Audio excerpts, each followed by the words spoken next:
Ladies and gentlemen, good afternoon. Nicholas Source. I'm here at Centennial Lanes in Longmont. This is Stair Step Finals competition this afternoon. First place today at $2,844 due to our tremendous tournament outing last week. Stair Step Finals again. Fifth bowls fourth, winner bowls third, winner bowls second. And our champion again bowls one match for the title. Our leader this weekend is Scott Sloan of Longmont. Second place, Jonathan Gilroy of Denver. Third place, Dale Pacheco of North Glen. Sky Hittle, now living in Thornton. And Jeff Dean in Thornton, I believe, if he hasn't moved again. Anyway, Sky Hittle, fourth seed. He had the option. He's elected to lead the match. So guys, shake hand and we'll begin first match. In this first round, the bowler that fails to advance will take home 5% of the megapod, and also with fifth place money, take home $430.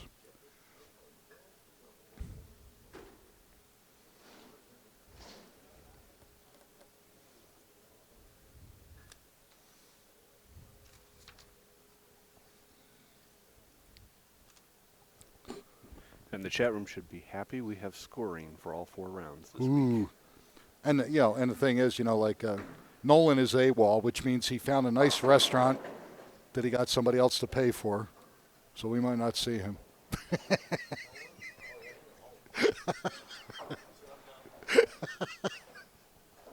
That's my boy.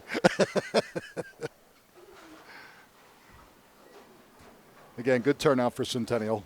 I want to mention Johnny Capasso of Littleton. Johnny went 40 frames clean in the last qualifying squad of Sunday morning. That was good for $2,178. And here's the funny part about it, folks.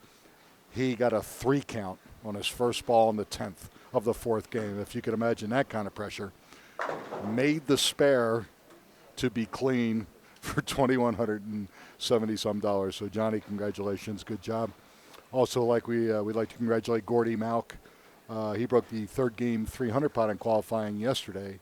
And that had $500 in it, so Gordy took home $500. So we've had a bunch of 300 pots broken the last couple of weeks, but they go in cycles. So,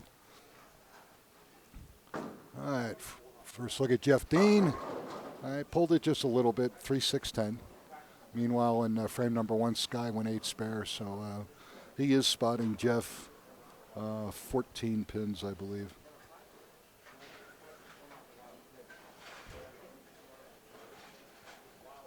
It's nice to see Sky again. Yeah, it is. Well, Sky lived up here for the longest time, and now he's in Thornton.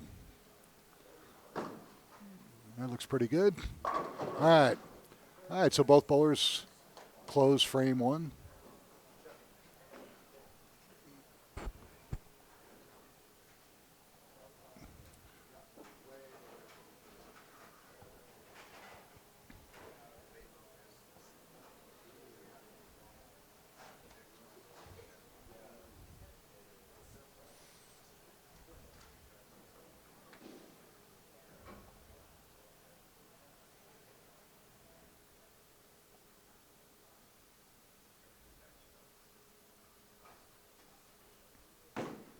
No, that's inside.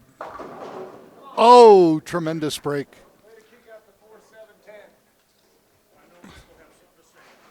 Would I say anything like, oh, that was a horrible shot? Oh my God! What a great break, though. It doesn't matter what you look like or what happens. A strike is a strike. Closed frame is a closed frame. Because the check's still good, believe it or not. It's not like I won't let you cash it if you don't throw a good shot. You might have to take me to dinner. But other than that, you'll be all right. All right. Sky, very familiar with this bowling center. Great shot.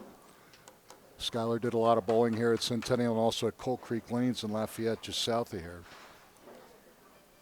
Sky's one of our regional $10,000 winners also in that regional singles the end of this month. So 4 weeks we'll be at AMF North Glen for a $10,000 first place regional event. Bowlers getting geared up for that. Next week we're back at Crown Lane on a 40-foot flat pattern, red square.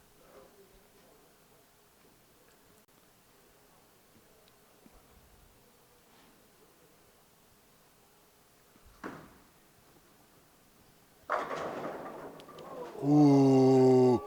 Okay, I'm not going to say anything about Jeff Dean's ball the frame before. That was disgusting. You beg for stuff like that. You go, oh, great shot. Oh, wow, 7-10. Oh, my God, he carried both of them. You can't do that. You don't throw the ball that good.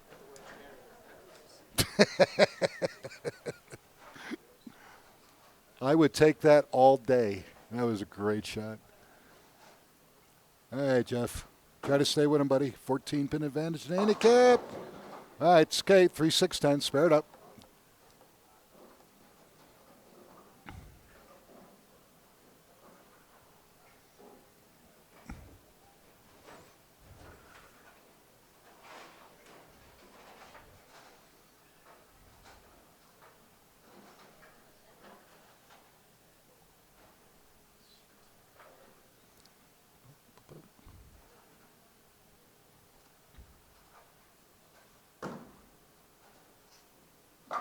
Oh, just like the first time. All right. So spare, strike, spare.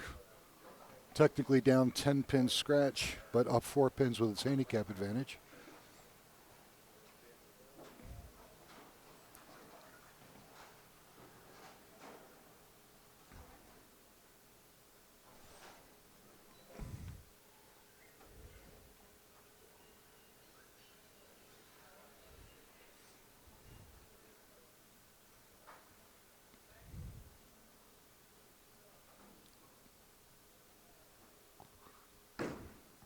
It's better.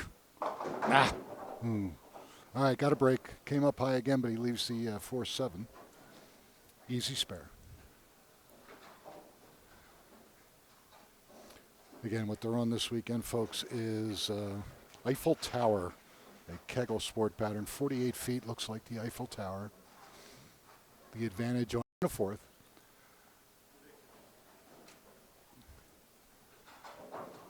The first time you go cross lane, you really don't know what's going to happen. Is my ball going to hook up and go right into the spare, or hook up too much and go in front? So you're not quite sure how that ball's going to react as it goes through. So sometimes it'll fade just like you saw it. Sometimes it'll hook up early. So now that he knows what it's going to do cross lane, hopefully that'll be his only open of this match. Frame 4 for Sky Hittle. Ooh, good shot. 10 pin. Now, if you notice, Sky is playing deeper, but he's basically playing that tower line, I'll call it, where you can get the ball to stay long in more conditioner and then finish late. And he's got a really good look in there. Got a big break in frame 3 when he looks like he left a 7-10, but got Messengers kick both pins out for a double. And that was an excellent shot, but leaves a 10 pin.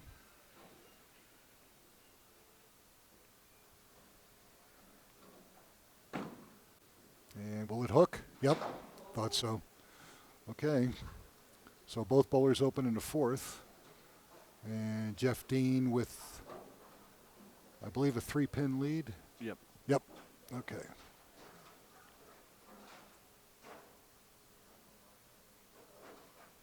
So that could have been worse.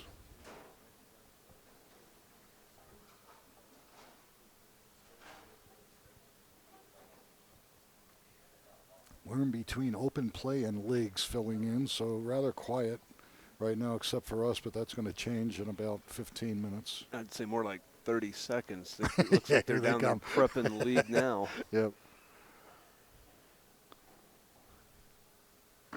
Uh-oh. Looks like he let it. Oh! Nice shot. Well, he's coming back and he's going, well, that was pretty good considering I dropped it right next to my foot. But the result was excellent. So it's now a good time to tell you that Philip was doing a belly dance in the background while you did your intro? Well, he's got enough bellies, so that makes perfect sense to me.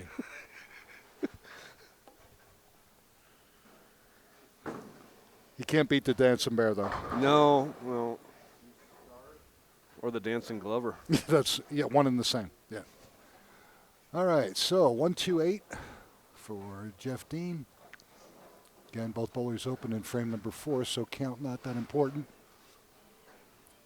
other than the fact that he didn't strike. But cover the spare, close the frame. still ahead with half the match yet to go.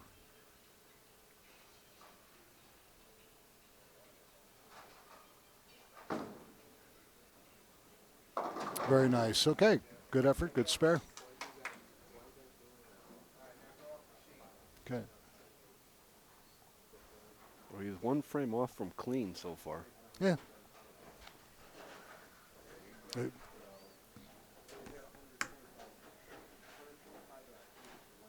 Philip.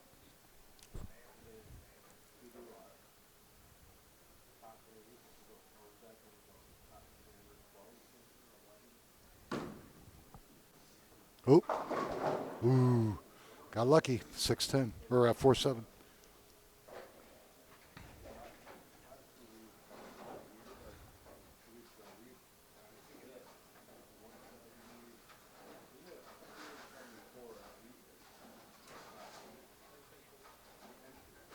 The last time he left us, he floated it. Now he's going to go more direct. All right, better shot. Okay. So 1, 2, 3, 4, 85, 84 in the fifth with a spare. And if Sky Hittle does not double, he's still going to be up by minimum of 2. So it'll be a close match with 4 frames to go. Now, we have had some confusion and asked for clarification on what determines a top 5 versus top 8. How? With us, it's based on entries and prize funds. So with us, it's around 125 entries. This weekend we did 117, so not quite good enough to go to top 8. I mean, we could, but the prize fund would look so bad that I don't do that. Ooh, he almost got lucky there. Kicked the 4-7 out, but 4-pin stays. So there you go. So it looks like a 1-pin difference. Yeah, and actually when we get closer to 200, we go from top 8 to top 11. And then it gets fun. Then it gets crazy.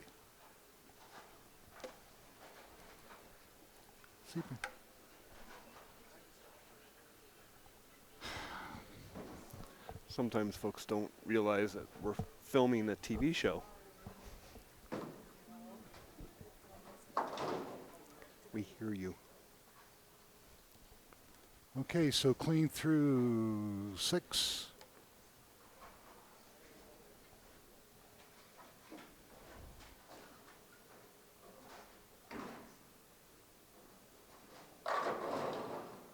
This is just part of the joy of working in a non-closed set.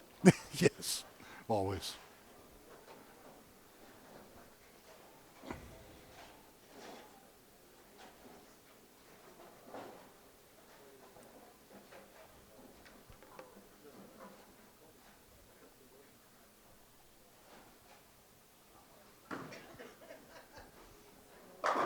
Nice shot. All right, so Sky comes right back. He actually, other than the first frame, he's been perfect on the left lane. Hasn't been able to double since the second and third frame, but then gave it right back with an open and a fourth. So close, tight match. Let's see if Jeff can strike and keep that 1-pin advantage. There we go. Great shot. All right.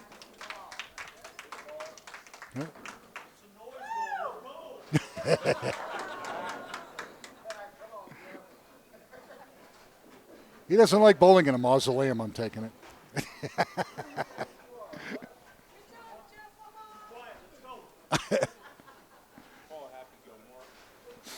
Where's Nolan when you need him? No.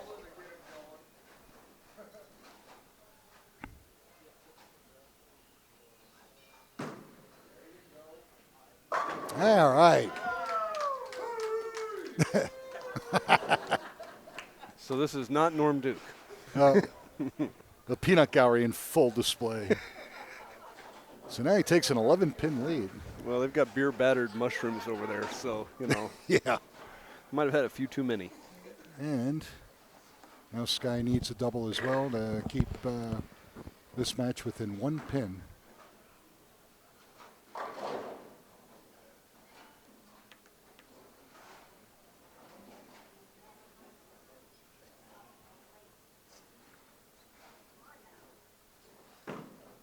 Oop, tugged it.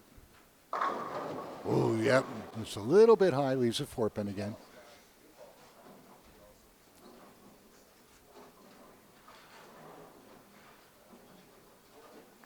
Which also fits his pattern here. Yeah.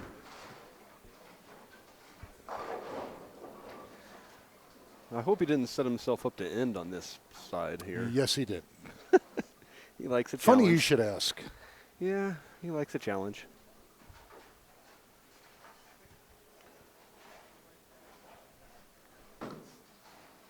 No problem with the 4.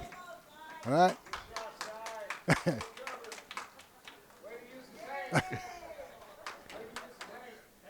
I can't tell if Jeff's trying to get the crowd going or he has to flap his wings. I haven't figured that one out yet.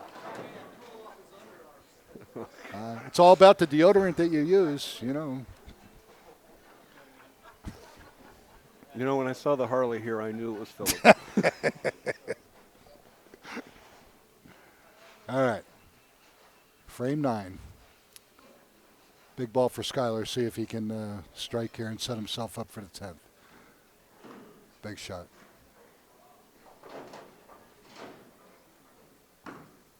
Will it finish? Nope. Now he leaked it out to the right. Leaves a 1, 2, 4, 8. 6 count on a spare. So he needs to spare this and hope when he gets up in the 10th frame that he'll still have room to finish and win, or will Jeff Dean lock him out?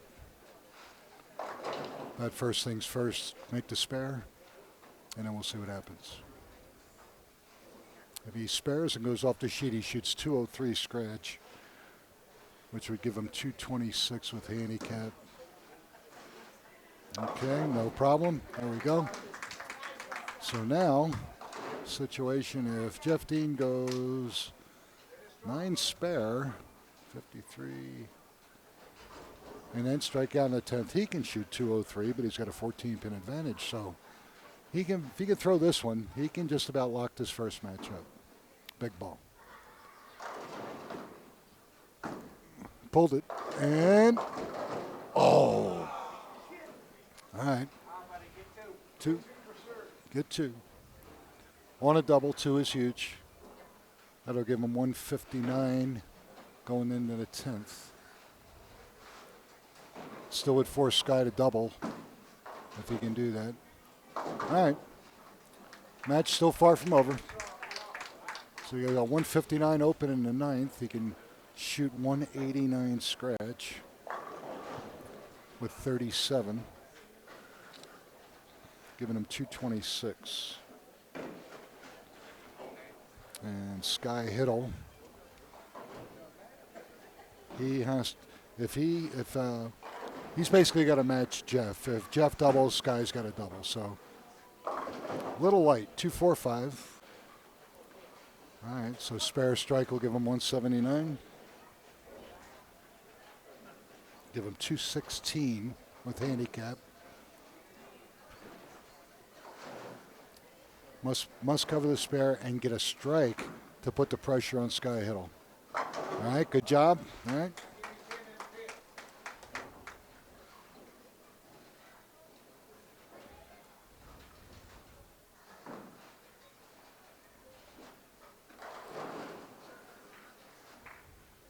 Very, very close match.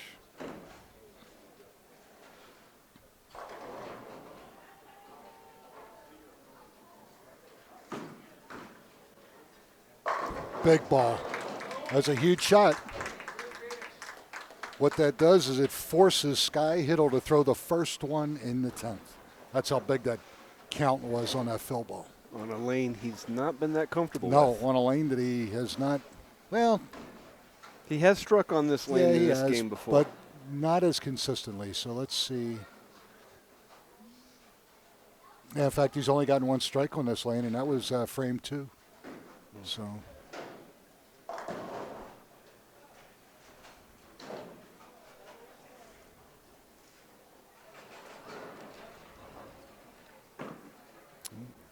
And boom, what a great shot. Okay. 93. Here's the deal, folks. Any spare gets a tie. Yep. Tie. He's got to strike. Or close the frame. Well, we'll do this all over again. Gee, we haven't done that in a while.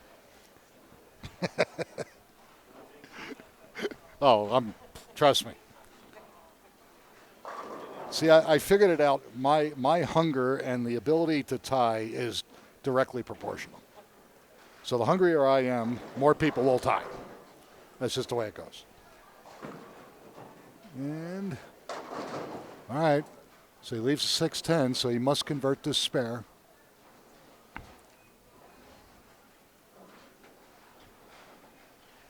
Somewhere in Las Vegas, Joe Stepniak is laughing hysterically.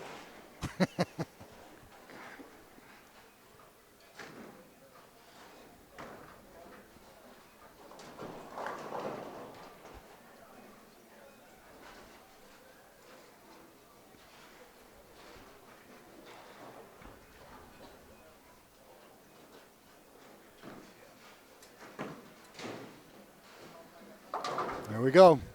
All right, so we got ourselves a tie, folks. What a surprise. So. Oh, I think he has the option. He can elect to lead again, or he can change it. Okay. Go ahead and clear him and make sure the arrows are in the right position, and then we'll go right into it.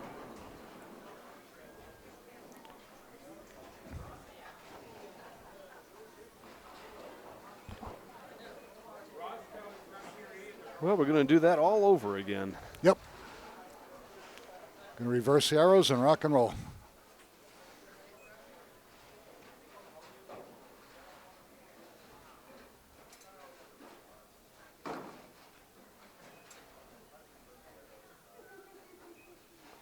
Okay.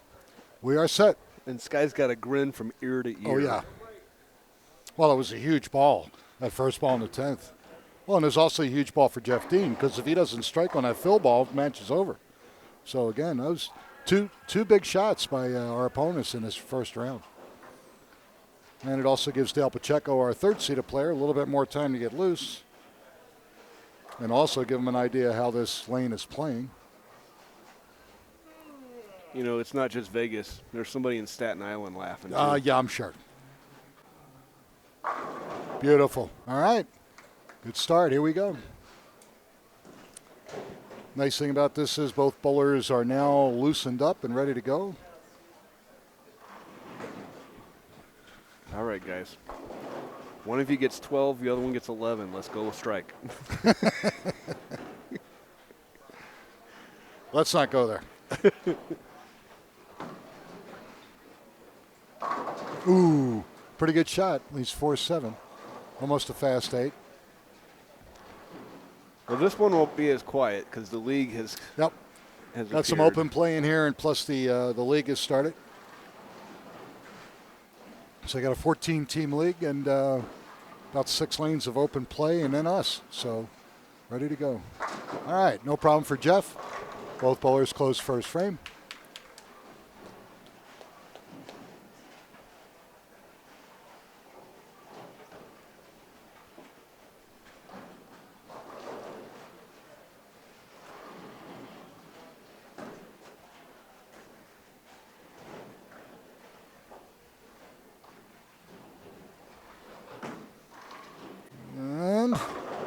Ooh, real high, and he almost carried out the 4-7, just leaves the 4-pin. Very, very lucky.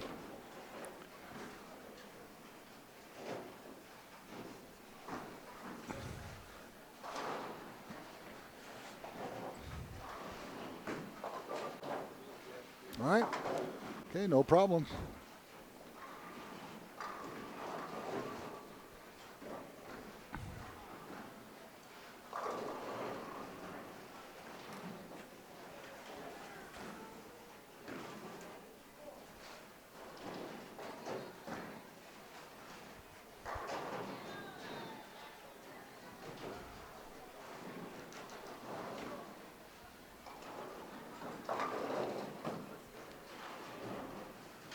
Ooh, that ball walked right through the face there, leaves the 3-pin. Very lucky. he did switch equipment, and I didn't think he expected that ball to set up as early as it did, so he's a little puzzled right now. So make the spare, and let's see if that was a mistake on his part or if the ball change was not the correct ball.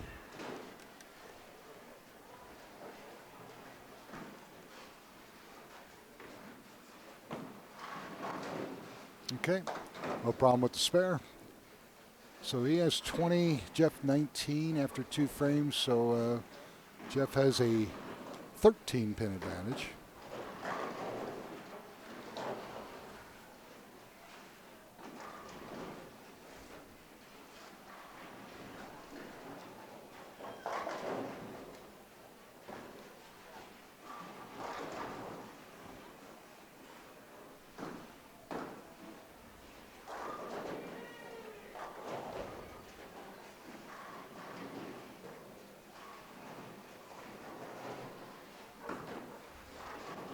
Sit. Beautiful. All right, great shot. He really likes the left lane. It's the right lane he's got to get figured out. But so far, 40 strike, spare, strike, 40 through 2.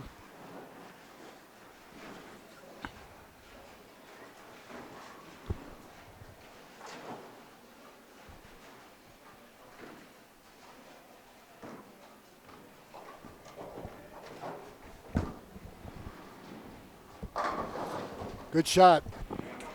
Have them turn on their practice ball again.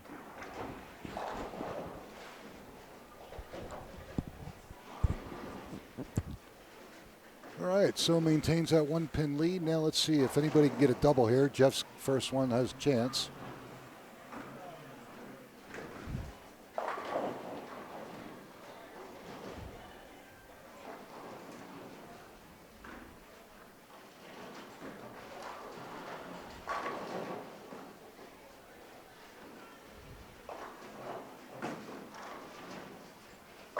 Ooh, good shot. Good shot. Leaves a 10. Both bowlers pretty much lined up now.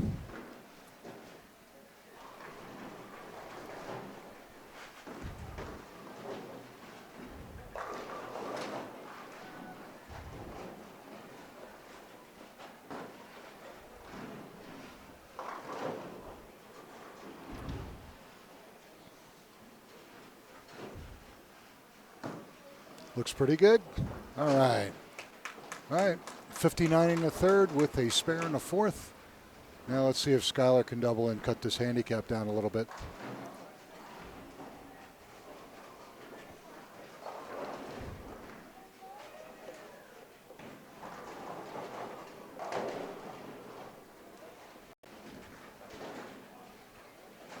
Oh, 3. I'm sorry. 3 pins. Take the lead with another one.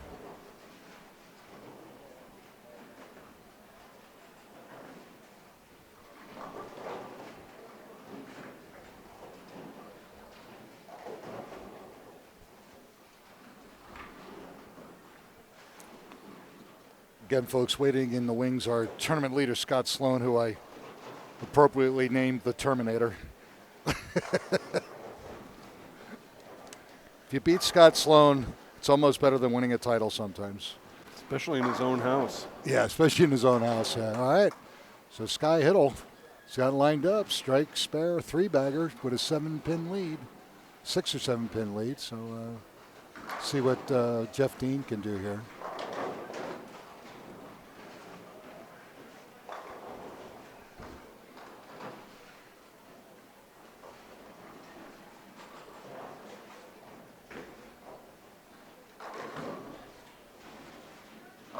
Ooh, little fast, little light, leaves the bucket.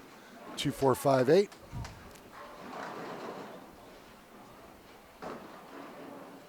Puts him down 25. So he's down 11. See if he can make the spare. All right, good shot. Good shot on the spare.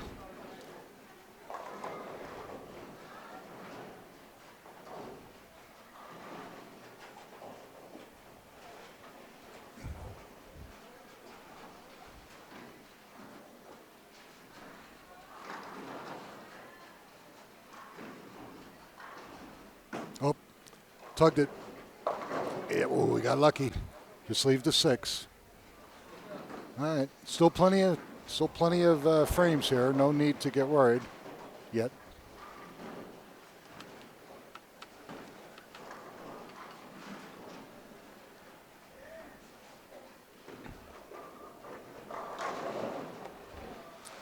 After this, if we ever get this first match done, we'll do our pick the click.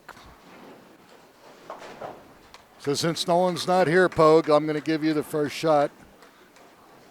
So let's see who you like. Although you haven't even seen him yet. Dale Pacheco is our third-seeded player, hasn't won in quite a while. Jonathan Gilroy, one title. And, of course, everybody knows Scott Sloan, a.k.a. the Terminator. So we'll see what the Pogue has to say. And then, of course, the winner of this match, either Jeff Dean or Sky Hittle.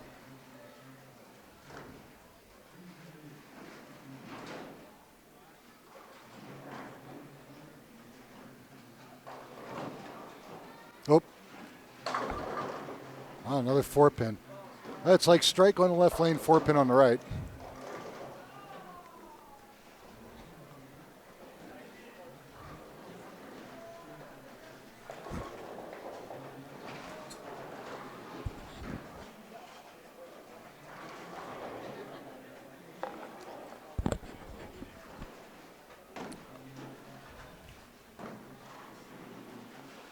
Have you heard from our beloved Pogie yet out of Staten Island? Not yet. Okay, he's probably pondering his choices. Well, there is a bit of a delay, too. Okay. All right. A little close there. Well, 119 in the 5th with a spare. 25-pin lead scratch. Gives him a 11-pin lead, I believe. Timothy has picked Sky. Timothy. One of the other regulars. Okay. All right, Tim, since you jumped in first, we'll give you first dibs, and you're going to take Sky Hill, which is an excellent choice. Pogie keeps insisting that Stepniak is going to be our winner. Wow. I want what he's on. No, that's his code word for tie. Yeah, we've already had that, tell him. I don't want another one. Ooh, little thin. Looks like a 2-pin. Yep.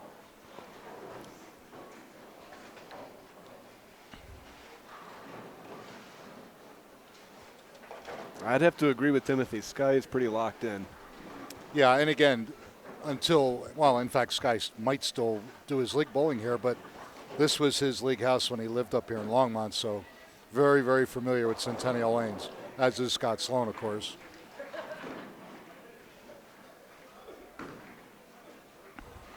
All right, so no problem with the 2. He's got 138 in his 6th, spare in his 7th. Time for Mr. Dean to put a couple together here. Make it interesting.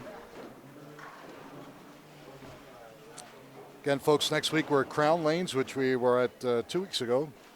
But this time we're going to be on Red Square, a 40-foot flat pattern. Nice shot. There we go. A 114 in the 6th.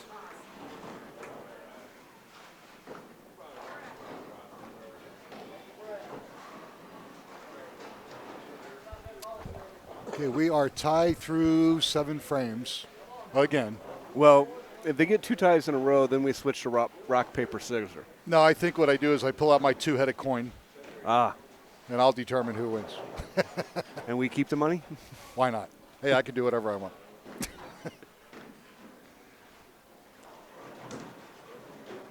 Hold. Oh, big break. Big break. That's nice. Wow. Nice timing to get a double there. Yeah, that was huge. Big break. Okay, so Sky's got to respond. He's got to get a double in here somewhere. Well, Dale Pacheco knows that the time is near, so he's starting to get loose again on 25 and 26. He'll be coming in as our third-seeded player for match number 2, taking on the winner of this match.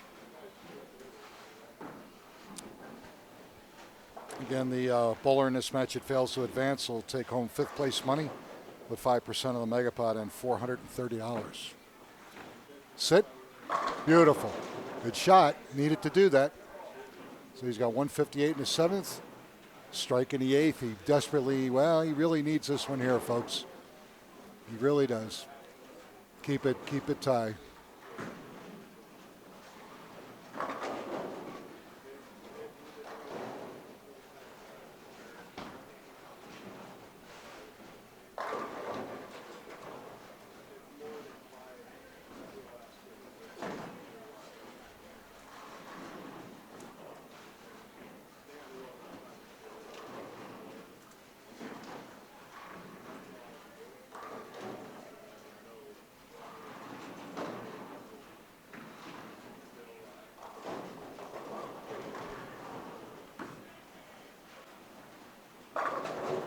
Boom!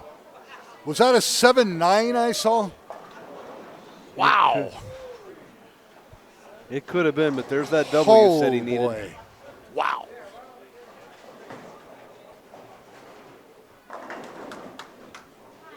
Huge double. 7-9, a double tap for right-handers, and he not only did he not get tapped, he actually carried both. And he gets the opposite, the bad break, 5-7. Okay. Again, most cases you're going to go two left with your feet, throw the same target.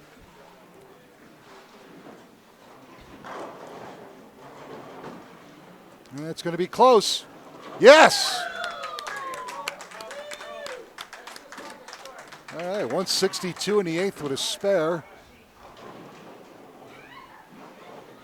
He's down 2 pins. Another close match. I might have to call for a reliever. With that new rule, face 3 batters, Well, I'm not going to let him face the third one. We'll throw his butt out. We'll bring in somebody else. Oh! Why not? When in doubt, get lucky.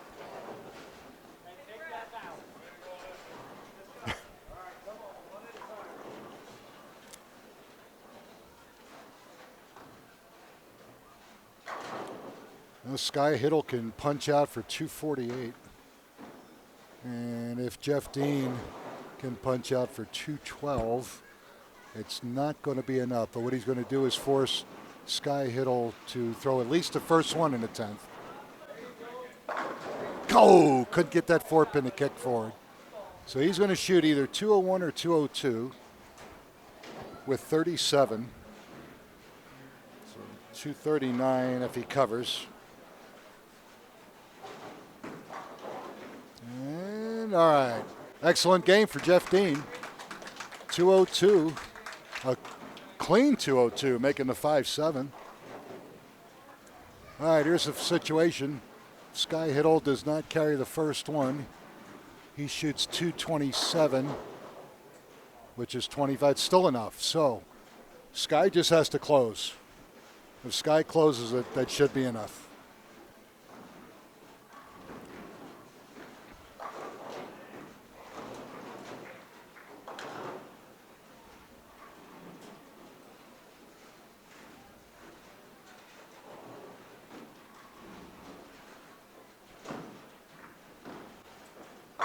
There it is, folks. All right, Sky Hittle comes through. Match 1 is now over, and it was an excellent match, by the way, folks, if you're watching it in its entirety. Both bowlers got lined up, got relaxed, and threw a game. Anytime you can throw a clean game against your opponent, and both bowlers were clean in this first match, that says a lot. That's cool, because these patterns are not easy. So 5th place today is going to be Jeff Dean. And with 5% on the Megapod, again, he's going to take home $430. Sky Hittle's going to move on to bowl our third-seeded player, Dale Pacheco. Boom, there's another one just to make it easy. So with one more with count, he shoots 248 scratch.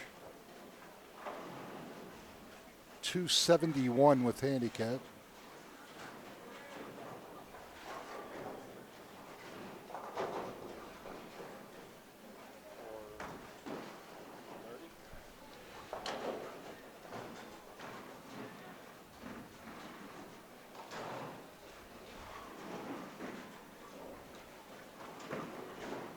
And Sky's going to finish. Bang.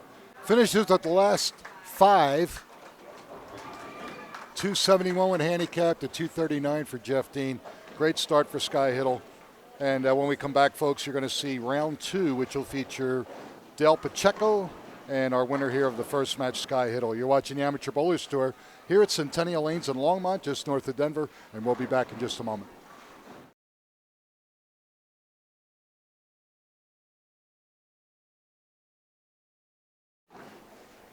All right, ladies and gentlemen, Nick Lasorsa again. I'm here with producer Scott Sledgester at Centennial Lanes in Longmont. And this is match number 2. And they're going back and forth. They don't know what's going on. But our winner of match number 1, Sky Hittle, bowling 3rd seed, Dale Pacheco of Thornton. Dale's going to have Sky lead the match, so they're going to shake hands and begin match number 2. All right, Dale's going to have a 9-pin advantage. And he's going to have Scott lead because even though Scott finished strong on lane 30, he's had more problems dealing with that transition. At least he did. So Dale's going to roll the dice a little bit. He likes to finish on the left lane. He's going to hope that that works.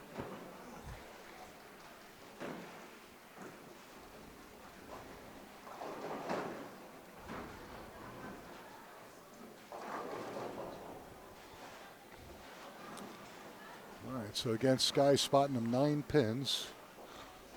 And bowler that fails to advance in this round will take home $455. Beautiful shot. Beautiful shot.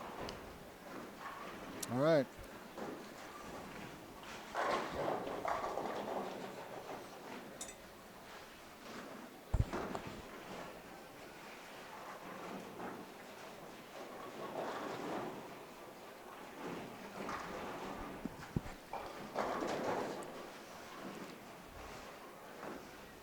Del Pacheco, been in the club a very long time. Good to see him coming back, trying to bowl regular again. Let that one, hold on to that one a little bit, leaves the 1-3. Yeah, the 6-9. Yeah, the 9 was awful wobbly. I thought it might go. Yeah. But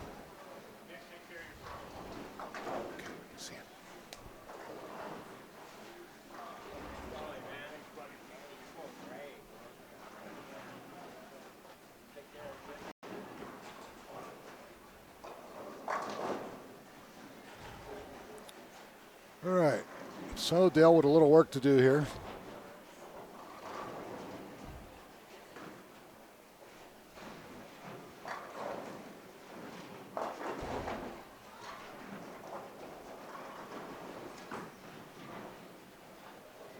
Oop, all right.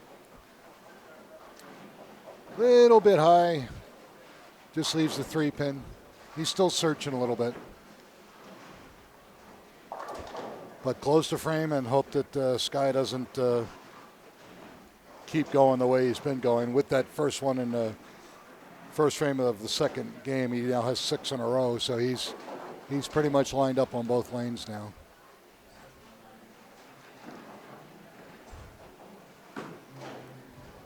All right, so Dale makes a spare on for the second frame. All right.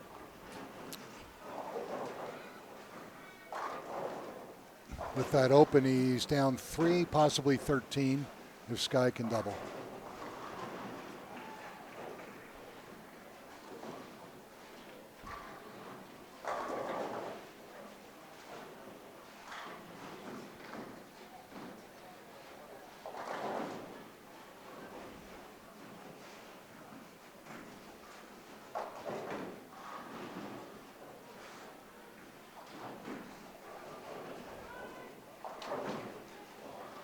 Sit. A little high. Ooh. All right. Kicks the 4-pin out. Otherwise, he leaves a 4-9, but easy single pin spare at this point. well, Pogey picks Sky. Another one. They're after me. Yeah.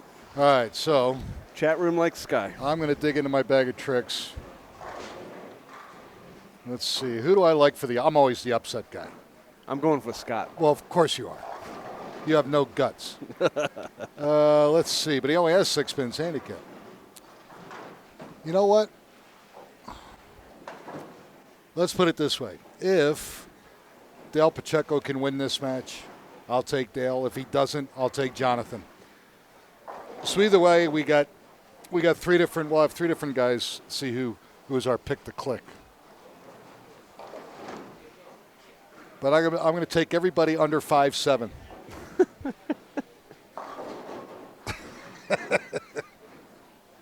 Wow. Sky's over 5'7". Who? Sky Hittle? Yeah, so he's been eliminated. Yeah. Okay, for me. Yeah, okay. Well, see, if you think about it, Pacheco, look at his coach. I'm not going there. All right, okay. I'm 6 foot. I can't go there. Yeah, but that's with those platform shoes that they used to wear in the 70s. Yeah. Realistically, you're only 5'8.5". Phew. All right, so Sky Hittle, strike, spare, strike. Again, he's going to be finishing on that right lane, and he's had a hard time striking on there as opposed to the left. But overall, throwing the ball very well, so not to take anything away from him. Dale needs to get lined up here. Excellent shot. Very good. All right. So he's only down 3. Easily. No problem.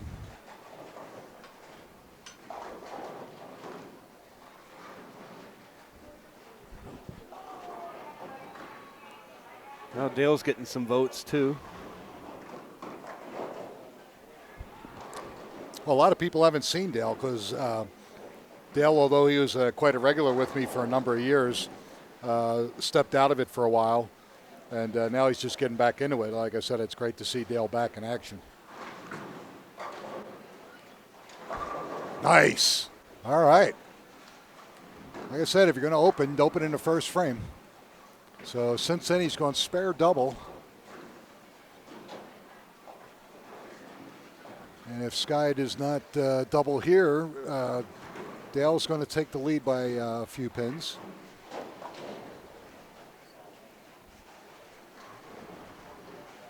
These guys are machines, so fatigue isn't really a variable anymore. They'll go out and throw 20 games in a day.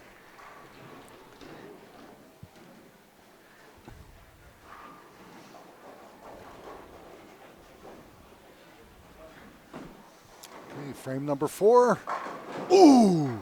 Excellent shot. Couldn't carry to 10. It's like I'm saying, he's throwing the ball well on the right lane, but there are periods where he kind of loses his carry a little bit. So the subtleties between the left and right lane are just enough to keep him from really throwing a large string at somebody and pulling away.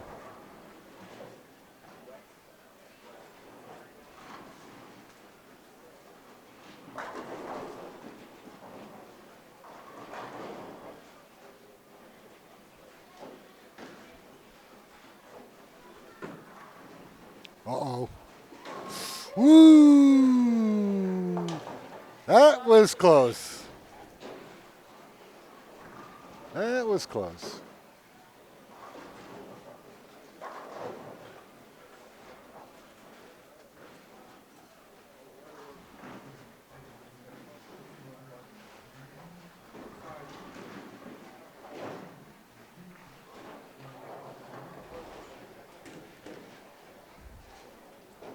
Yeah, I think they can turn the fans off. Well, he did turn the heat up. It's cold in here. You know, I think he was doing that to ice Scott, if you can believe that or not. Yeah. He figured, Angstad figures, well, let me see, what can I do to Sloan? Let me shut the heat off. See what that does. Well, it was ugly, but Sky gets another strike there. That's okay. Now, let's see if Dale can keep going.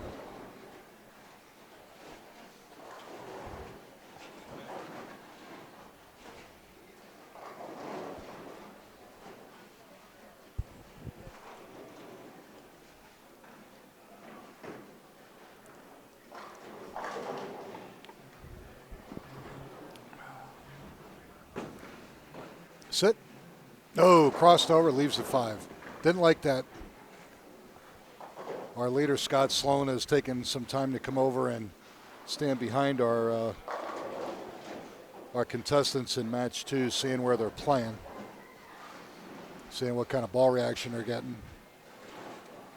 Always nice to know if you can get just a little bit of an advantage before you get on there. Obviously, he's going to get 2 practice balls on each lane, but watching what the ball is doing, giving him a better idea of what he's going to use or where he's going to start. So if Dale spares this, he's only down 3 scratch, so he'll be up 6 pins. All right.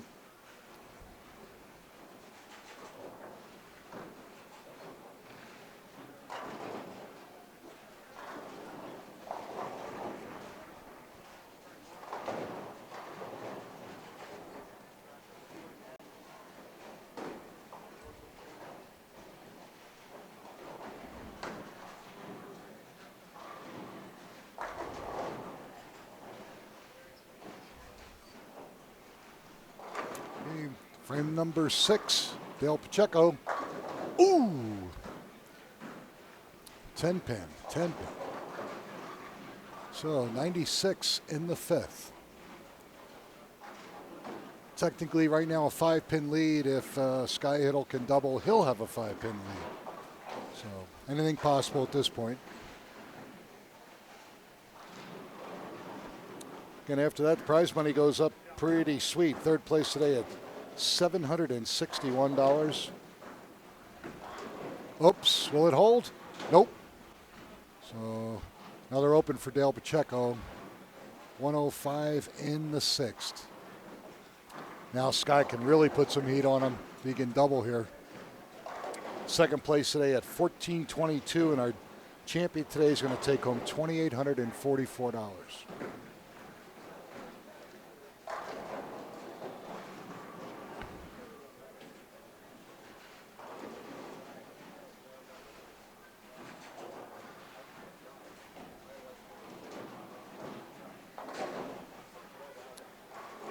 Frame number 6. This is the lane that Sky's had a hard time carrying. Let's see what he can do here. Beautiful shot. Again, changed equipment. A little bit of a different look. Excellent choice.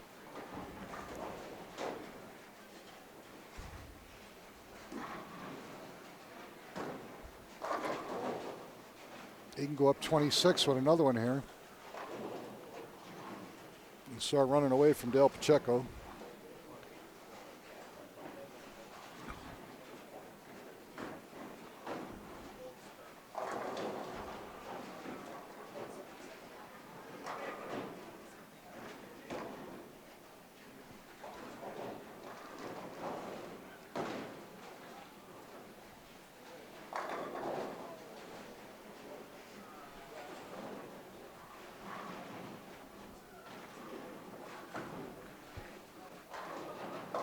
Oh, no. Ball, never gave the ball a chance. He was just a little bit outside of his target and just enough of oil that it didn't set up. So it goes long, leaves him the 1-2-4-10. He was on a double, so the count does hurt him a little bit.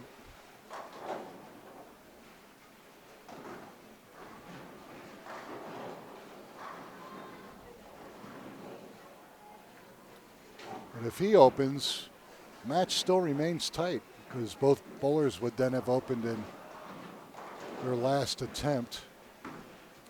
Maybe. And, oh, couldn't get it. All right, so 134 in the 7th. So if Dale can mark here in the 7th, we have a tie match with 2 frames to go. Oh, joy. Another tie, possible. We could be here till 3 in the morning. You know, the viewers are going to quit calling ties Stepniaks and start calling them Hittles. Great shot by Dale Pacheco. Excellent shot. Now he needs a double. Let's break this tie. Let's get a 10-pin lead here.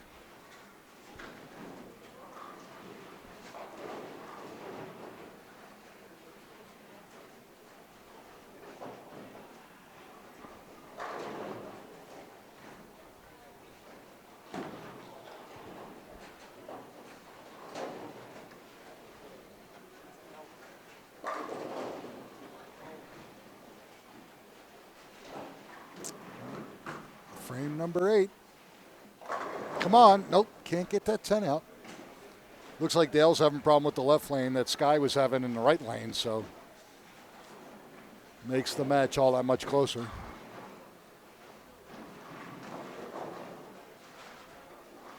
Converts his spare here. We are tied through 8 frames. Or no, I take that back. Yes, we will. We will be tied through 7. And okay, makes the 10 this time. He flagged it the last time, so 125 in the 7th with a spare in the 8th. So that would give him 145 in the 8th.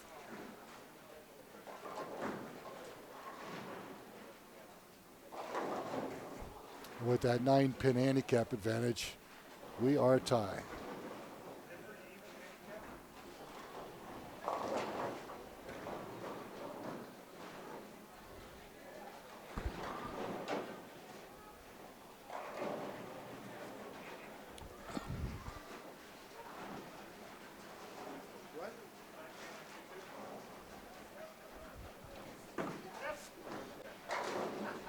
Nice shot. All right. He seems to have figured 30 out.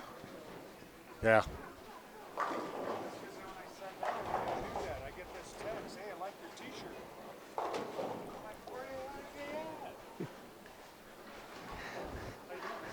Well, you were sitting in front of a live camera.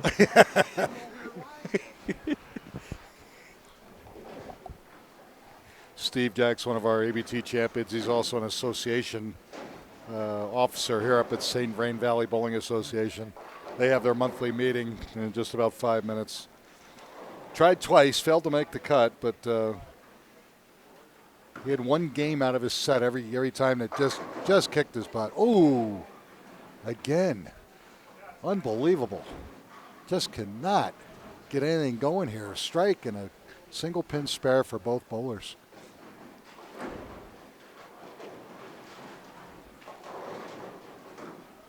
Wow. And that spare is going to be in frame 9, so a little bit of an advantage to Dale Pacheco, who's going to finish first. And when he gets up, he'll be bowling 9th and 10th frame. So if he can get a strike in a 9th and get a double, could put just, ow, Sky Hittle unbelievably misses a 9-pin, which is so unlike him. He's an excellent spare shooter, flagging a single pin spare. I am just very surprised. So now he's in trouble. 162 open in the 9th. The best he can do, max he can do, is 192 plus 23. 215. And, ooh, Dale went cross lane and only got lucky. Just leaves the 3.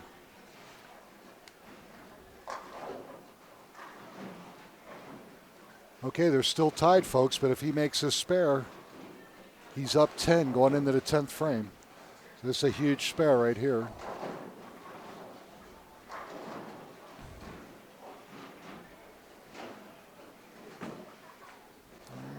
No problem. All right. So Dale Pacheco with the early advantage here going into the 10th. If he can double here, he can pretty much lock Sky out.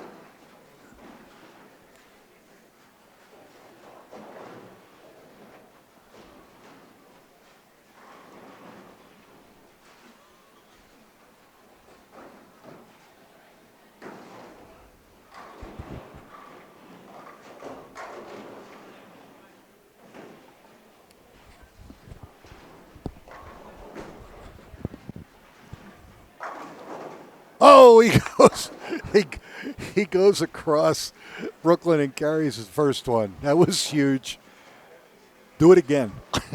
Remember, the uglier the better sometimes. Mm-hmm. Because they've thrown some great shots on lane 29 and could not carry. So I guess it's poetic justice that you throw a horrible shot and you carry.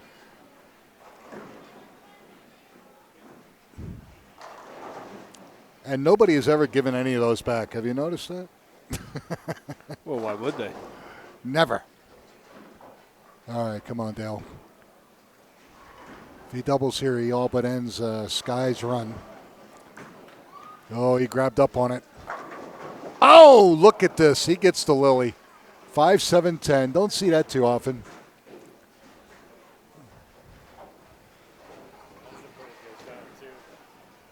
So he gets a tremendous break in the first ball and then leaves a Lily on the second shot in the 10th, which you really don't see that much anymore. But two. I've seen him make 18 with handicaps on that 5-7-10 and could be a killer. Could be a killer. You don't want to give Sky any type of an advantage, especially in a house that he knows so well. So, crazy turn of events here late in our second match of 4.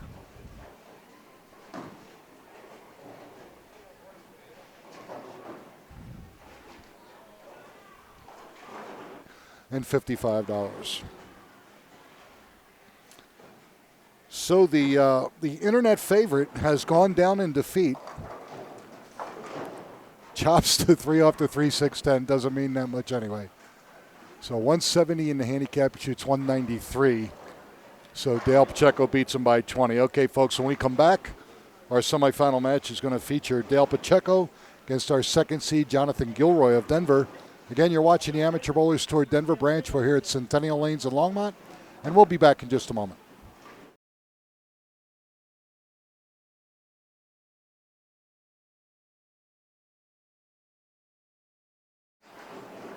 All right, ladies and gentlemen, Nicholas Sorsa, again with producer Scott Sledgister here with ColoradoSports.TV. Amateur Bowlers Tour Denver branch. We're in Centennial Lanes in Longmont, Colorado, just north of Denver. This is our semifinal match for our stair-step finals. Our third-seeded player, Dale Pacheco, winning that second match. He's going up now against second seed Jonathan Gilroy. Jonathan from Denver. Jonathan's elected to have Dale lead the match. So, gentlemen, shake hands. Best of luck. And Jonathan will have an 8-pin advantage in this match.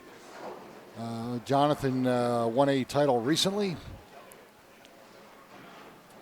at AMF Bellevue sometime last year, which was cool. Going for his second title.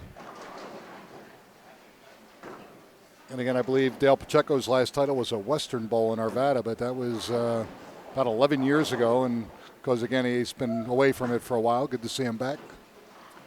And an excellent start. High flush. All right, so Dale's doing what he has to do. And your first look at Jonathan Gilroy. Again, if Jonathan looks familiar to those of you that frequent the downtown Denver area, Jonathan is an Uber driver. So he might have picked you up and taken you to one of the local brew houses down there. And woohoo, almost got a tremendous break, but he leaves the 6. I wonder what he thinks of that. I wonder if he enjoys it. I really haven't had much time to talk to him about it other than the fact that he told me that he was doing it.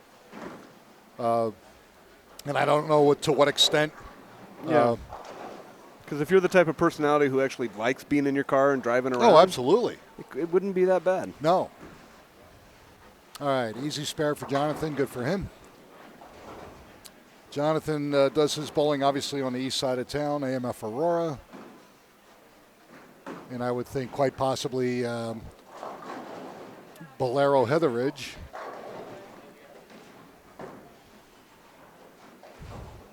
Or even AMF Monaco. Okay, frame number 2. Oop. Let it get away from him, but he carries. He just threw a Dale Pacheco there. So we got ourselves spare strike. He'll take both. Okay, Dale again, he's spotting Jonathan 8, so if he can double here, we'll have a 2-pin match.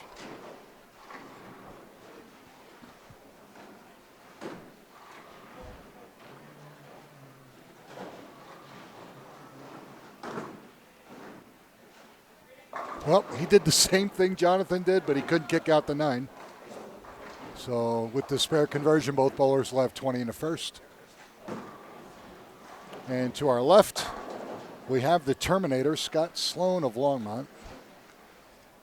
Scott, a Bowls League here on Tuesday nights. The fun part is watching him and General Manager Don Angstad go at each other in brackets and talking smack. But it's a friendly competition, both excellent bowlers.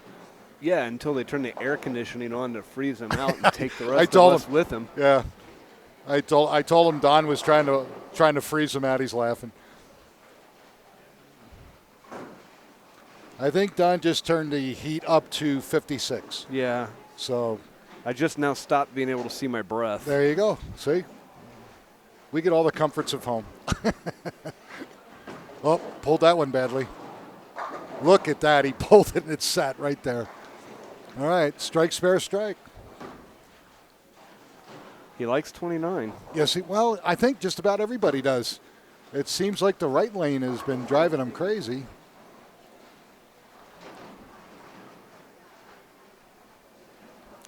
Let's see if Jonathan can double here and extend that lead to 18.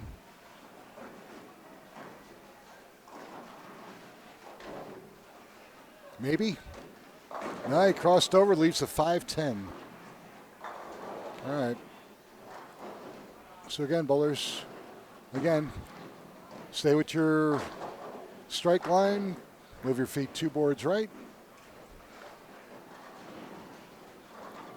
That gets you close, and then you fine-tune it from there. Let's see.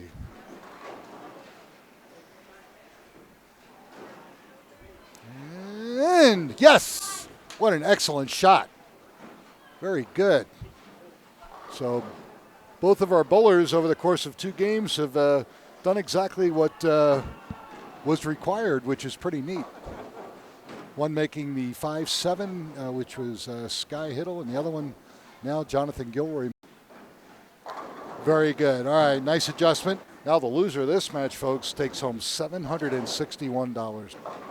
Ooh, that was a little closer. Didn't cross over, but leaves the 4-7. That was a little high. Both bowlers with 60 in the third, marks in the fourth. Again, maintains that 9-pin advantage. Or 8-pin advantage, I'm sorry. Dell gets 32 and Jonathan gets 40. Again, our handicap percentage is 70% at 225.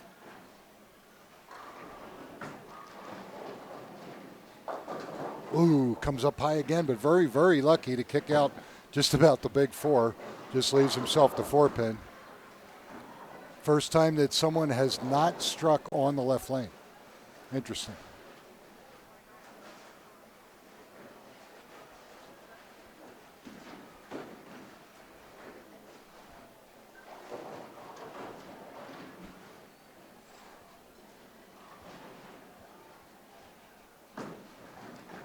Okay, no problem with the 4-pin. All right, both bowlers clean. Now Jonathan once again has a chance to double, extend that lead.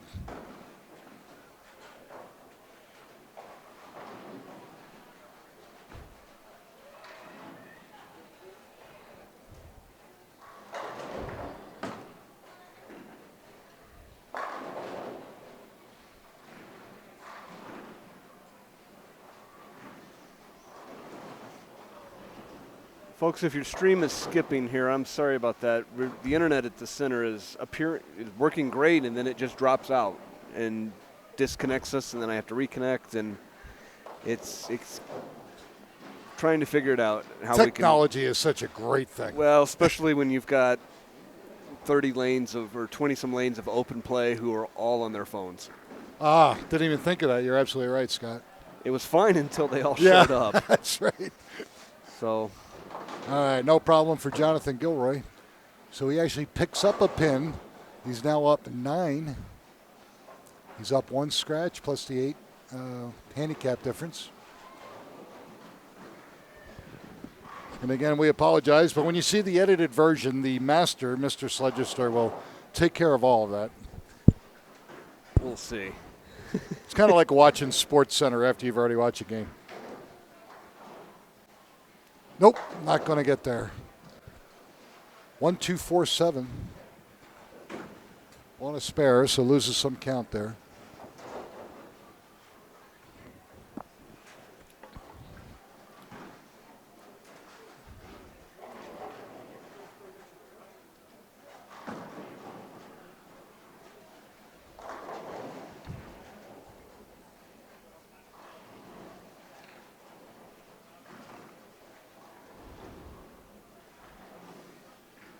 Looks pretty good. Ooh, just ran away from that head pin. Wanted the ball to go through and hit every pin. I knew exactly what he was doing, but it just got away from him a little bit. So he's 105 open in the 6th.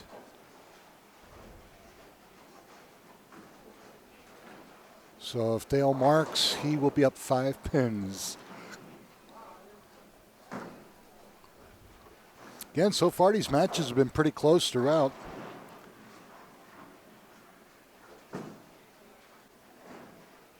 Wow. That ball set up and went sideways, leaves himself to 136. If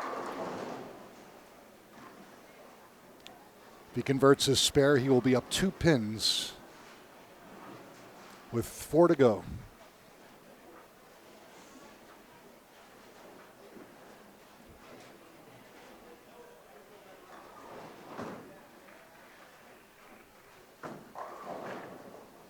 Nope. Ooh. Threw it hard, tried to get at it, but unfortunately went long, and he failed to hit the head pin, but this time on the right side.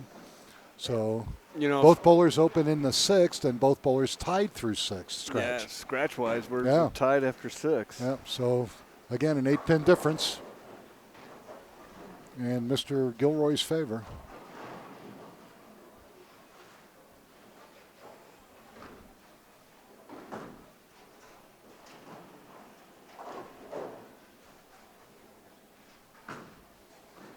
That's pretty good. No, couldn't quite get back. 1-2-8.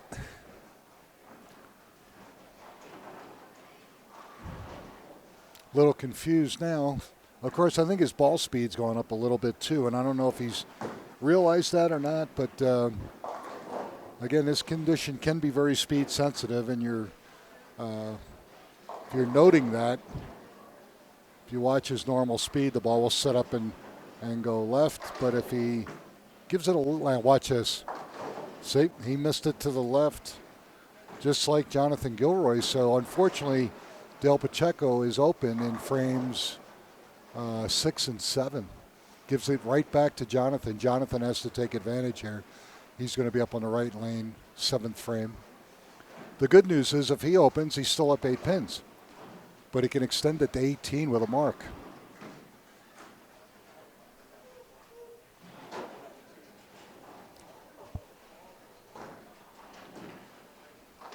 Will he do it?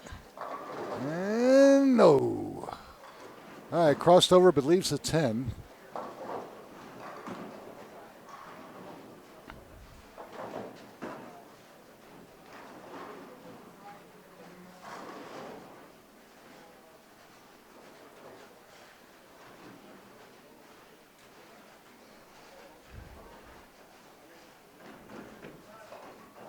It looks pretty good. All right, no problem with the 10.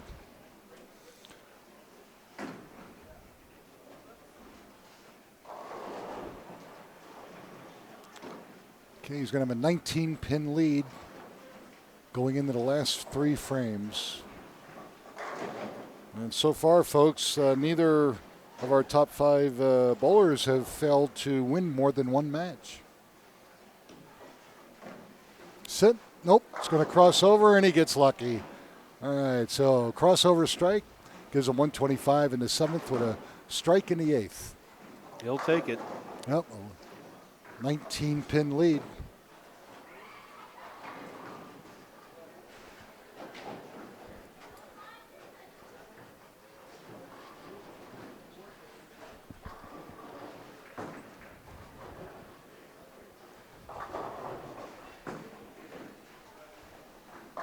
And he crosses over and Dale strikes.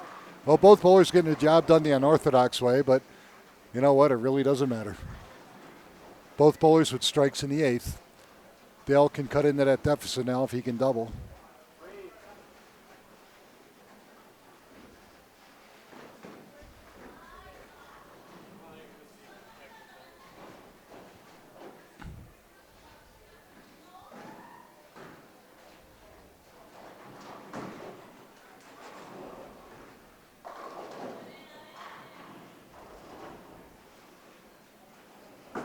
Uh-oh.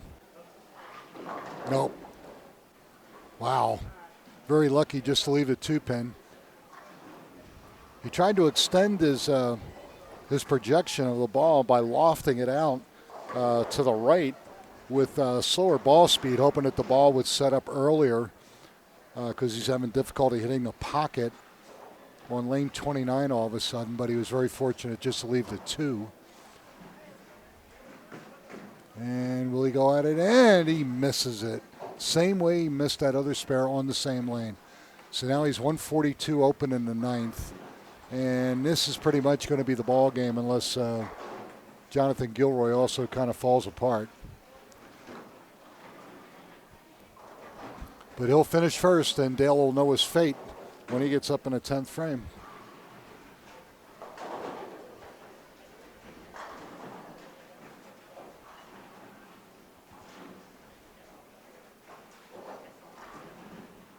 That's going to cross. All right. Leaves at 5-9. He's on a strike. Again, make the spare. It's huge on an opponent's open. If you get a spare and count going into the 10th frame, he could be up 23 scratch plus 9 and all but locking out Dale Pacheco.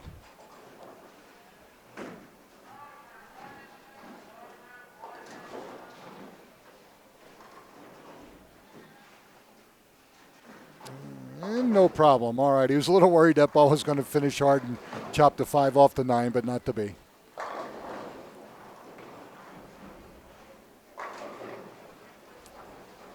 Any kind of count on this first ball is pretty over.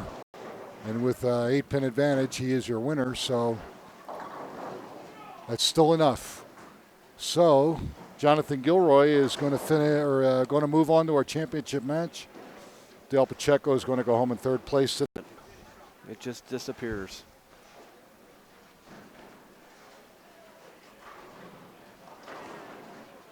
All right, so, okay, no problem. There we go. All right, so.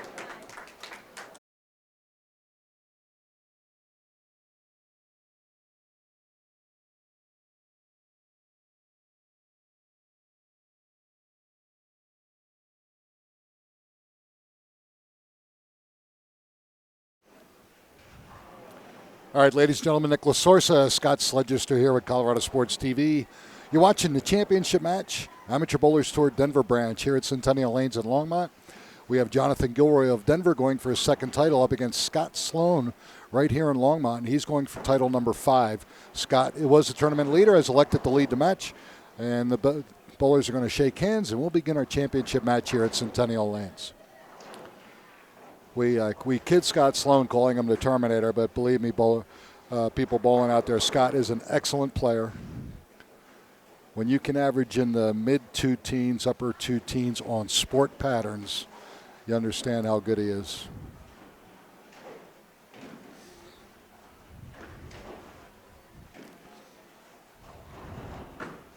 Uses motive equipment. Great start. No surprise there. But Scott knows that he has to keep striking because he is spotting Jonathan 34 pins in handicap.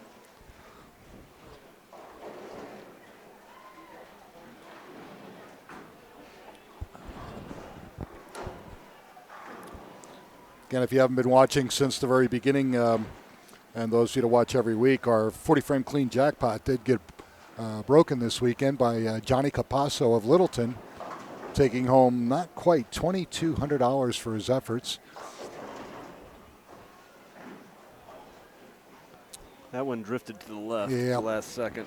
And then Gordy Malk, also of Longmont up here, league bowler right here at Centennial Lanes. He broke the 3rd game 300 pot in the Classic division, hitting 300 on the nose with his handicap on Saturday. And that was good for $500. So all kinds of money being laid out this weekend. Another good turnout. Jonathan Gilroy converts 5.8, 5.9, no problem. So both bowlers mark frame number 1. And again, folks, the more that Jonathan closes frames, the more that Scott Sloan knows that he must continue to strike. It's the only way he's going to make up the difference, which he can do. But again, when you know you have to do that, sometimes that just enough to change your swing sometimes, or your grip.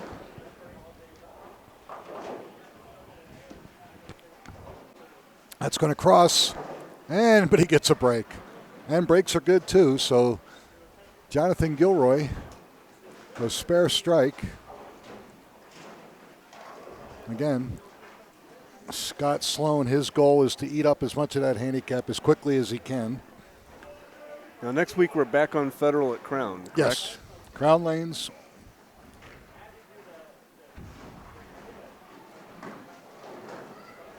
A bowling center with a lot of history. Yes. And movable tables, so I can set up. Ooh, little high. Ooh. 6-7 split. He didn't like it. Some of what used to be great, easy to set up centers have put permanent. Yeah. They're going through some of the centers are going through a different seating arrangement, and some are based on open play, some are based on leg. Ooh, look at that. What a great shot. Great shot. None of them are based on broadcast. No, you're absolutely correct. The ones that drive me nuts, I think it's some of the Bolero houses have gone to a higher. I'm thinking Bellevue. Is it Bellevue? A bench in the back? Yeah, that they took out all the open space tables and brought in these permanent fixtures from Broadway. Okay. And they just took away all my places so I could put cameras. All right, frame number 3 for Scott. Oh, he goes high, boy. He got lucky there. 2 shots that went real high. Fortunate just to leave the 4-7. But again, the player that he is, he makes that 6-7 as clean as anything. Keeps himself in the match. 38 in the second. Again, he's spotting John Gilroy. 34.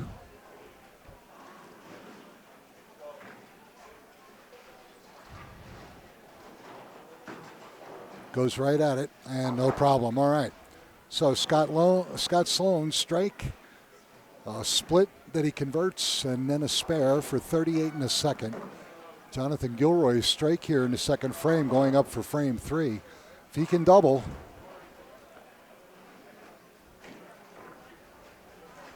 he can take a 46-pin lead. And that's the key. Try to extend that handicap lead. Make it almost impossible for Scott to come back and get him. All right, he was fortunate. He kicked the 5 out on a crossover, but leaves the 10. Okay, so if he can make this spare, he'll be up 36.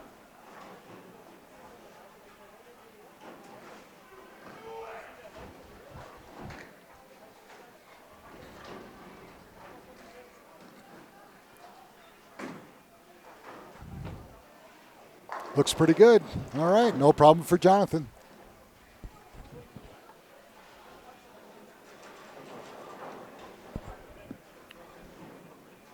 Again, I was telling you, Jonathan's job right now, he's an Uber driver.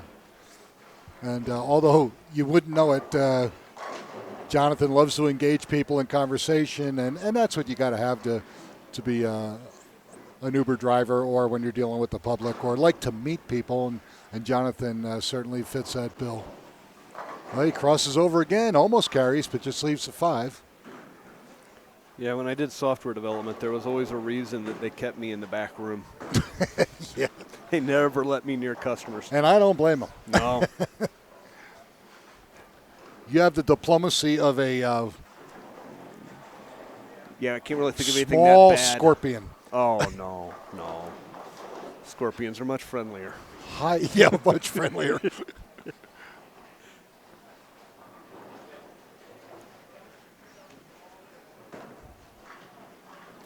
Woo, that was getting kind of close there. Even he shakes his head just a little bit. All right.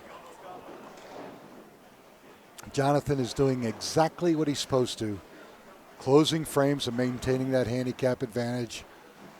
And, the longer this match goes, the harder it gets for Scott Sloan to try to catch him. So far everything is going Jonathan's way, but still a lot of paper left for Scott Sloan. He can still max out at 268, so it's not like he's out of it by any stretch of the imagination. It's not like he can't do it. He did shoot 300 earlier today, by the way. Oh, that went high too. Leaves the 610. So he's been using two motive balls, and whatever he had lined up, all of a sudden, he kind of lost his look here a little bit. So now he's down 3 scratch, 37 with handicap.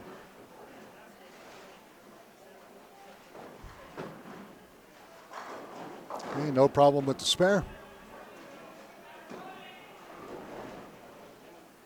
Okay, 4 frames down, 6 to go.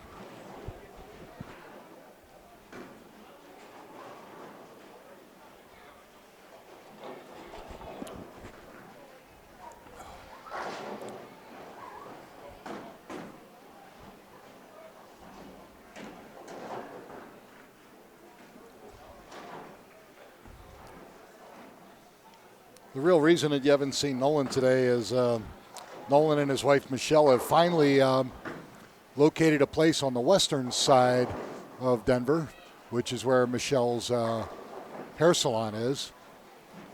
So she's about 3 minutes away now instead of nice. 45 minutes away. And nice. They're just finishing up, getting everything in, getting the boxes undone. So they're moving today. They have been moving, but they're just at that point now where they want to get everything in its proper place. So those both will be hard at work starting tomorrow morning. So the more you can get done now, the easier it gets. All right, so Scott Sloan makes his spare. He's only gotten 1 strike through 5 frames, amazingly enough. Down 38.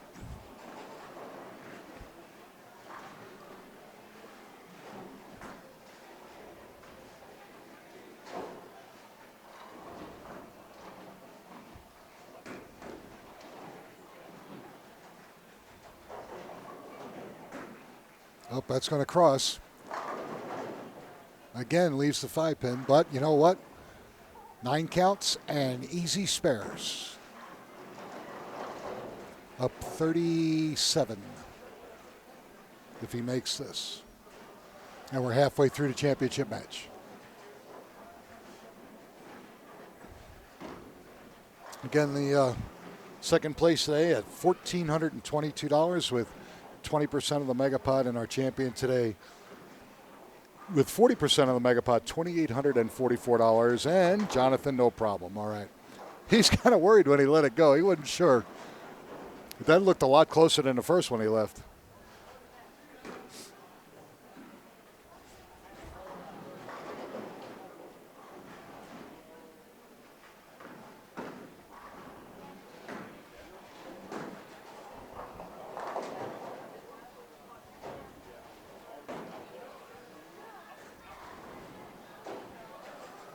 Frame number 6 for Jonathan Gilroy.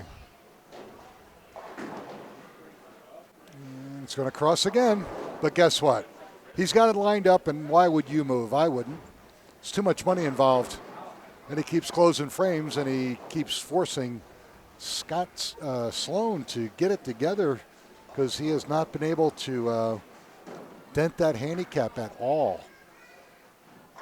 So Scott, even with a strike here, he's still going to be down 37 with 4 frames to go.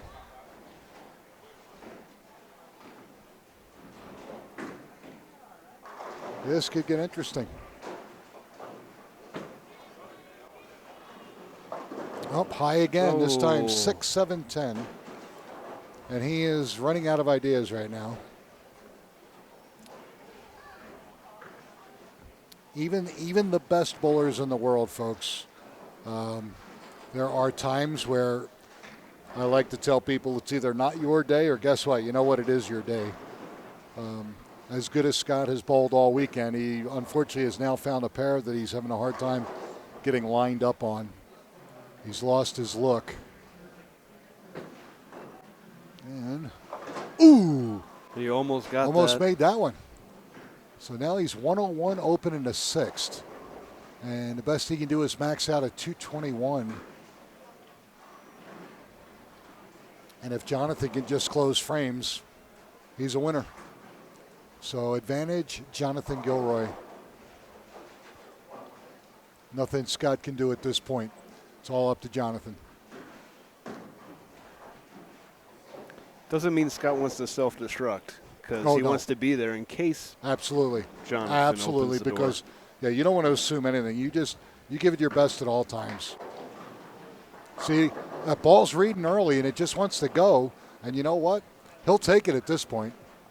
Absolutely take it because he's really in a quandary about what to do here. Unfortunately, he's got 3 frames left. Does he switch equipment? Does he make another move? Obviously, so far, the moves he made have not been beneficial. Jonathan can just keep piling on the lead here with a double. And he does just that. Why not? And again, when it's your day, it's your day. 98 in the fifth with a double.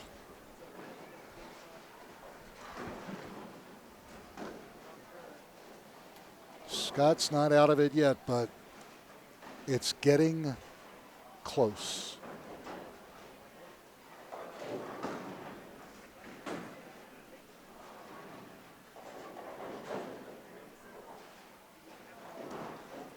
Frame 8, looking for a 3-bagger.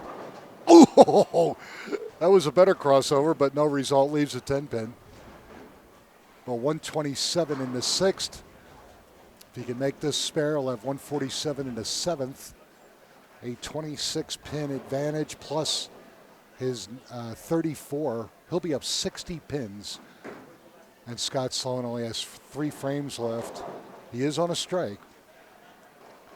He can throw the last 6 and put some pressure on. And that looks pretty good. Yep. Jonathan Gilroy has done exactly what he's supposed to do. He's clean through 8. And Scott Sloan failing to double and having an open.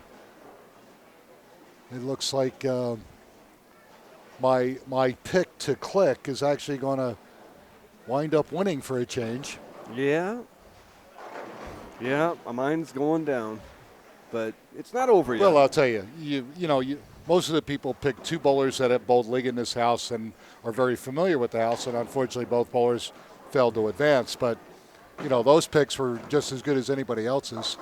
Now, that time he got a little bit better, but still high. He still can't get the ball down the lane. So now he leaves a 6-10. The best thing you do now is 201 scratch, 207 with handicap, and this match is just about over.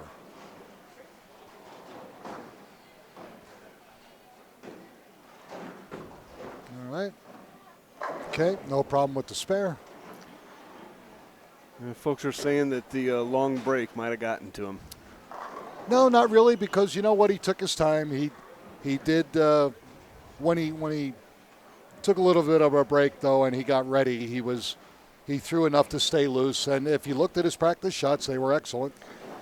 And then all of a sudden, it was gone.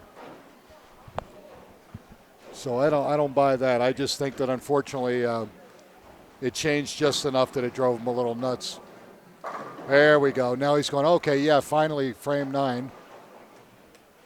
Better late than never, right? Okay. So all Jonathan has to do basically, I believe, is just mark one of the last 2 frames, and he's a winner. 34 pin advantage and handicap.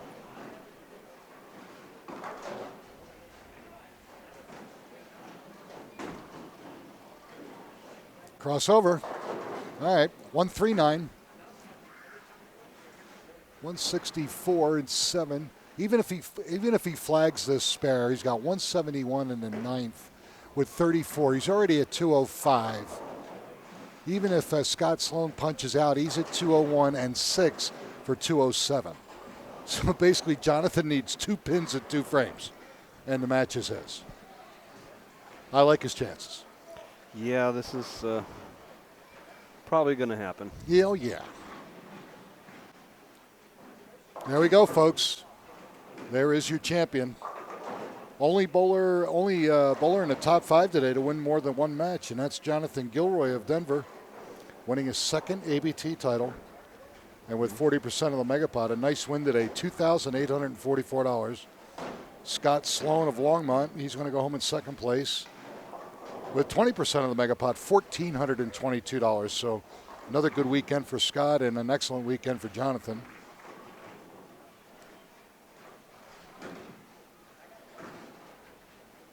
Why not? It's just his day, you know. It's the way it goes. He's been very fortunate crossing over, but the carry percentage is great. And unfortunately, Scott could not, just lost it and could not get lined up. So, and it happens to everybody.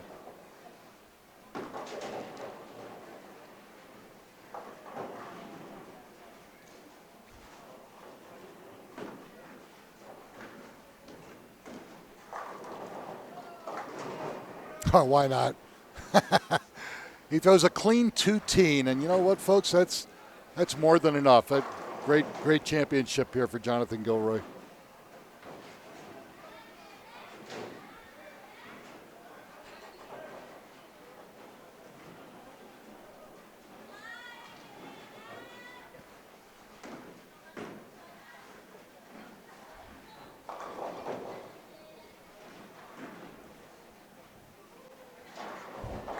Why not? Threw 3 balls at 3 different spots and got all 3 to carry. 214 scratch, 250 forward handicap. Jonathan Gilroy of Denver is your champion today here at Centennial Lanes. And after we step aside and take a break for editing purposes, we'll come back and we'll chat with Jonathan for just a moment. And no. Scott's just going to finish up here. Another good weekend for Scott. Scott won the handicap and scratch sweeper. So he made like probably almost $400 plus $1,400. So $1,800 minimum. It's not a bad week. Yeah, I'll take that for 2 days' work. Not quite as much as you make on a weekend, but you know, it's not bad. Yeah. Yeah, I know. That's why my wife is overseas. Yeah, really.